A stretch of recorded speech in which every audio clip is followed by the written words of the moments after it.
Hola plebes, bienvenidos una vez más al peor canal de medicina de la historia. El día de hoy vamos a hablar sobre el regreso a clases y la presencialidad. Bienvenidos.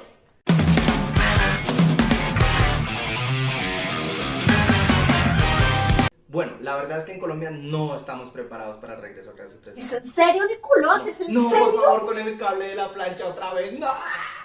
Bueno, ahora sí pongámonos serios. Hemos visto mucho debate al respecto y no queríamos quedarnos por fuera, así que en este video les vamos a hablar sobre el regreso a clases para colegios y universidades. Desde hace poco más de un año, el mundo está atravesando por la pandemia más grande de los últimos tiempos, y lo decimos en términos de propagación. No me vengan a reclamar que la peste mató más gente. Este acelerador de protones estabiliza al átomo en esta cámara Disculpe, profesor Cerebrón, pero yo soy médico familiar y he estudiado las pandemias más letales.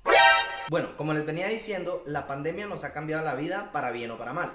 A la mayoría para mal, en especial a los niños y niñas, sobre todo por el encierro prolongado.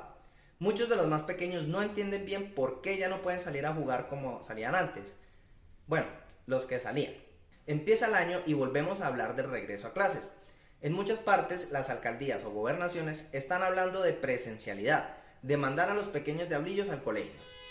Pero en medio de esta pandemia, y en especial con el pésimo manejo que le hemos dado a la pandemia aquí en Colombia, ¿será que sí es una buena decisión? No, ni merda. Hemos visto gente en las redes hablando a favor del regreso a clases presenciales para colegios y universidades, alegando que el encierro está dañando su salud mental y social.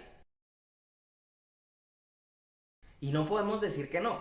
El encierro mantenido provoca depresión y ansiedad y deteriora las amistades que en edades tempranas son muy necesarias para los niños por el contacto y todo lo que desarrollan. Pero también es cierto que la pandemia no es un juego, así que vamos a ver por qué no es una buena idea la presencialidad en Colombia. La alcaldía de Bogotá, una de las ciudades que peor ha manejado la pandemia, anunció el regreso a clases y la posibilidad de clases presenciales.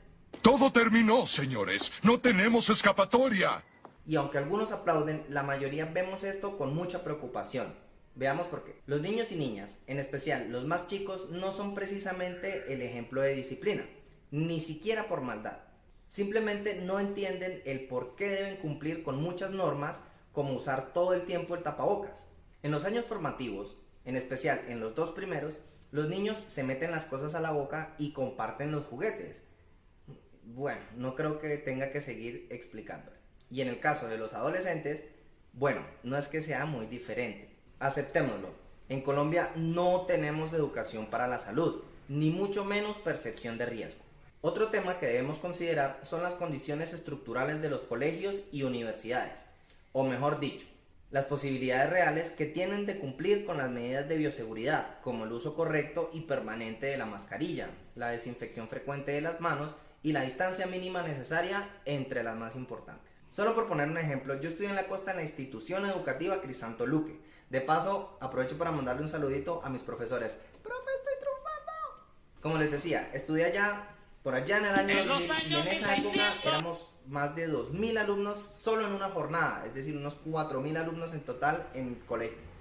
En esa época éramos más de 50 alumnos por cada salón, sin el espacio suficiente, sin la adecuada ventilación. No, señor X, eso no. El abandono al que ha sido sometido por los gobiernos locales, trabajando con los estudiantes en condiciones de hacinamiento. Y ni siquiera estamos hablando de los profesores, que en gran parte son personas mayores de 40 años y con enfermedades crónicas como hipertensión, diabetes y asma, solo por mencionar algunas. También tenemos que tener en cuenta cómo van a llegar los estudiantes a sus centros educativos. ¿Qué garantías tenemos de que no se contagien en el transporte público? Y eso, los que viven en ciudades. Hay pequeños que deben cruzar ríos y trochas por varios kilómetros solo para llegar al camino que los lleva hasta su escuela. Así es muy duro. Tampoco podemos decir que el coronavirus no ataca a los menores de edad. De hecho, hay muchos casos registrados de enfermedad y muerte por coronavirus en niños y adolescentes.